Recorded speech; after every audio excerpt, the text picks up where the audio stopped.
Hello, everyone. This is a beautiful Saturday evening here, and I hope you had a wonderful personal time, family time, or working time today. This is Expose. If you are just joining us, where we beam the light on Christ. For the past few weeks, we've been looking at the prodigal father, and with me today is. My name is Peter Adewale. Welcome to Expose. Oh, thank you, Peter. While I'm moderating and asking the questions, I would like Peter to summarize what this Prodigal Father series is for those who had missed out and is wondering what are we doing. Yeah, I mean, on Expose, for the past few weeks, if you're joining us for the very first time today, and if you've been with us for quite some time, what we've been talking about is looking at the heart of the Father and looking at how Jesus begins to show us through the scriptures the two types of ways people choose to live their lives, or as you may say, the two types of humanity that we have on the planet.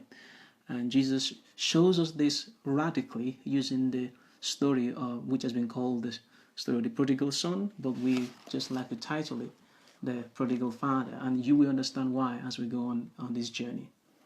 Okay, for how long do we have to be on this prodigal series?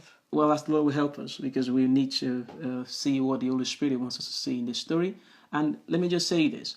We're not just theoretically investigating. We're not just trying to look into the story just because we want to fill our brains and think that we have so much knowledge and information. That's not the goal. The reason for this discourse on the prodigal father is because we want to see, we want to know, we want to understand the type of ways people choose to live life and make meaning out of life, and to take on the warning of Jesus so that we can fulfill our destiny and become what God wants us to be. So that's the reason. So our focus is, by the time you join us on this journey, you will take something away that will make a big difference in your life. Yeah, for the past 2 weeks, I think we're on the younger brother. Yes. Yeah, Are we done yet?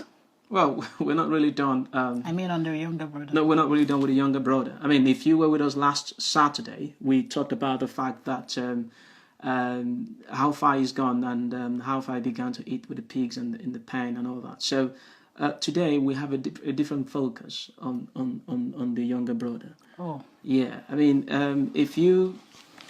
just for those who are joining us today, if you look at the book of Luke, chapter 15, specifically, we did stop around verse 16. That's where we stopped, verse 16. But today we'll be looking at something. We'll be talking about what was the reason, what is the motivation, why would someone decide to live life as a younger brother? Why would he want his father dead? Because we did say the fact that if he wanted his inheritance when his father was alive, to him is as good as the father being dead. Why would he? What was the push? Why would humanity want to be this kind of person? That's what we're looking at today. Okay. Yeah, that's it. There's one thing I will want us to look at, which is very important. Jesus, in book of John chapter 4, I wanted to have a look at this. Okay, John chapter 4. Don't forget, the younger brother depicts self-expression. It depicts self-discovery. Self-realization. Self-realization. It means I want to find what works for me. What you call individualism in the Western culture.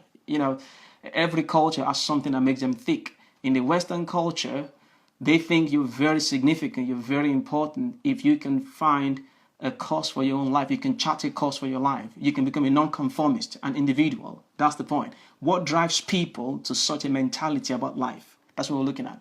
Now, John chapter 4, that's something we'll have a look at. And see, this is an encounter that Jesus had with the woman by the well. Okay. And this is a very popular story. But I wouldn't call this a story. This was an actual event that actually took place. Now, I want you to look at John chapter 4, from verse 7. There comes a woman of Samaria to draw water. Jesus said, "Give me to drink." And the woman said, the woman of Samaria, "How is it that you, being a Jew, ask drink of me, which am a woman of Samaria? For the Jews have no dealings with the Samaritans." And Jesus answered and said, if you know the gift of God, who it is that says to you, give me to drink, you would have asked me, and I would have given you living waters. And then look at verse 13. And Jesus said unto the woman, if anybody drinks of this water, he shall thirst again. But whosoever drinks of the water I shall give him shall never thirst. But the water I shall give him shall be in him a well of water, springing up to life eternal. If you look at that, now if you go right on to verse 16, Jesus said to the woman, go and call your husband. Jesus was engaging this woman in something very strange. Jesus said to the woman, go and give me to drink, because she came to drink. She came to what? Draw water. She wanted a satisfaction. She wanted to feel a thirst. So she came to the well to draw water to feel a thirst. And Jesus told this woman, if you know who I am, you would have asked me to give you living waters. Now, the woman thought this was a discourse about H2O, about water. But Jesus says something much more deeper than that. How did I know that? Because Jesus then told the woman, go and call your husband.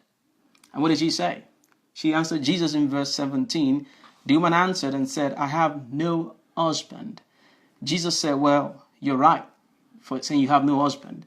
For you have had 5 husbands, and the one that you have now is not even your husband. In that you've actually spoken the truth. The woman said unto him, I perceive you a prophet. Now, what the next thing Jesus said? Verse 20, the woman said, our fathers worship in this mountain, and you say that in Jerusalem is the place where men ought to worship. Jesus said unto her, woman, believe in me, the hour comes, and now is, that no one will worship in this mountain or that mountain, but they will worship what? The Father. What are we talking about? In simple terms, Jesus begins to tell us that in every human, in every person, there's a thirst. There is this void. There is this thing that needs to be filled. And people would always need to fill this void, try to make a meaning out of life. So there was nothing wrong with the younger brother in the text that he wanted to fill a void. He wanted to make meaning out of his life. That's why he said, well, give what you have to give to me now, my Father. Why? Because I need to express. I need to go out and find out what works for me. So it wasn't the desire that the younger brother has that was the problem. It was the way he was going to satisfy that desire. So that's why Jesus told the woman by the well. Jesus said, give me to drink. I know you have a thirst. I know you have something deep down that needs to be filled. And so there's nothing wrong with having that desire. In fact, it's that desire that drives us to pursue the right path of destiny. Now, there's something I want to tell you. There's something I want to read out for our viewers who are looking. Please, I want to read out something to you. Now, there's someone, his name is David Wallace. David Wallace was a popular novelist in America. He's dead now. And is well known. He was a professor of English in California. Now, listen to what he said. I wanted to listen to this. He says, because here's something else that is weird but true. In the day-to-day trenches of adult life, there's actually no such thing as atheism. There is no such thing as not worshiping. Everybody worships. Now, it says, everybody has to look for that thing to satisfy that desire. So what we're simply saying on Expose today is, the desire of the younger brother to find satisfaction or meaning out of life was legitimate. That's the point. It's legitimate for someone to say, why? What is the point of my life? I need this. My life should count. My life has meaning. My life cannot just be just anyhow. There's got to be a reason why I'm here. I need to find what works for me. Jesus is saying to us through that parable, there's that desire in that young man. And Jesus said in John chapter 4 to this woman, I know you got a thirst. I know you need to drink water. And you see, for this woman in John chapter 4, we know the way she actually had to go out to fill that desire. She was having lots and lots of husbands. In fact, she's already had 5 legitimate husbands, and number 6 was illegitimate. So everyone always has that propensity to feel that desire. So look at, I'm still on David Wallace's quote. He said, what? The next thing he says is, there is no such thing as not worshiping. There's no such thing as that. He said everybody worships. The only choice we get is what to worship. How do we satisfy that desire? That's the only choice we have. So, please, the problem with the younger brother is not just the fact that he had a desire, The reason why he has been put in a negative light through history, the younger brother, was because of the way he chose to fulfill that desire. So there was nothing wrong with the desire of the younger brother. There was nothing wrong with the hunger that he had. Nothing wrong with the thirst that he had. Everything was wrong with how the younger brother chose to satisfy that desire in the story of the prodigal son. So that's it. Now, I'm on David Wallace. David Wallace said, and the compelling that he says, the only choice we get is what to worship. That's the only choice we have. So if anybody tells you, I don't worship anything, I don't look to anything for satisfaction, tell him he's one big joker. If it's not true, Jesus wouldn't tell the woman, because the woman was thirsty. Jesus knew it was legitimate. He had a thirst. And then it says, and the compelling reason, I'm still back to the quote of David Wallace, and the compelling reason for maybe choosing some sort of God or spiritual type of thing to worship, be it Jesus Christ or Allah, or be Yahweh, or the mother goddess, or the Four Noble Truths, or some set of ethical principles, is that pretty much anything else you worship will eat you alive. Anything else you worship will eat you alive. Now, if you were with us last Saturday, you saw what happened to this young man. What was his worshiping? He was saying, well, you know what? I'm going to take this money, I'm going to take my inheritance and make sure that I fulfill my desires. What happened? After some time, what happened? It began to be in what? In want. In want. It began to be in want. It says, whatever pathway you choose to follow to satisfy your desire for meaning in life, that pathway will consume you. So it means you got to choose then which pathway you want to follow to satisfy that desire. Yeah, I was actually waiting for while you went to the Samaritans, or the woman of Samaria. Yeah. I want to see the correlation with the. Well, the correlation we actually did there with the younger brother was the story of the Samaritan woman. If you notice, Jesus never did condemn the fact that she was thirsty. Jesus recognized that she was in thirst. She had a thirstiness. She wanted something satisfied deep within her soul. And Jesus never did talk about, why are you thirsty? All Jesus said was, if you know who was talking to you, you would ask me and I will give you living waters. So the only problem is, when people have this desire and this pursuit for meaning in life, they look for any other source to satisfy. So Jesus told the woman, if you ask me, I would give you rivers of living waters. So the younger brother had a legitimate desire for meaning in life. He had a legitimate void in him. But he chose to fulfill that desire. He chose to satisfy that void by a whole different way that you call individualism, which is what is in vogue in our current culture. Okay, so I'm actually waiting till we get to the older brother to see, for you to identify that need. Does he have that same need that the younger brother is? Maybe it's not for now. I don't know. Yeah. Well, I'm actually waiting. Yeah. Because if you say it's not peculiar, it's what everybody has: the need, the desire, the taste. It is. So the elder brother to everybody has. It's a general thing about humanity. That's why if there was something wrong with having thirst and desire, in this John chapter 4, Jesus will have told that woman, because it seems like Jesus was, in psychiatry. I mean, I'm not a doctor, but I think people who do psychiatry tell us that one way to help people who have mental issues is if they're hallucinating or they are seeing something, you don't want to encourage them in their hallucination. If you do, it will be hard to help them out of the hallucination. If they're seeing something and you say, well, you don't encourage them in their hallucination, you tend to pull them out of it. If this woman was in actual thirst and Jesus was telling this woman that, ask me and I'll give you what? Living waters, then it means if it was wrong for this woman to be thirsty, Jesus wouldn't go on to talk about fulfilling the what? The thirst. He will have said, well, you're wrong for being thirsty. Why will you have a thirst in your life? Jesus will have condemned the thirst. So people should not deny and condemn people for their thirst. Jesus' discourse with the woman of Samaria is a constant reminder to humanity that we've got a thirst that needs to be satiated. That's just the fact. Jesus didn't have to talk her out of the thirst.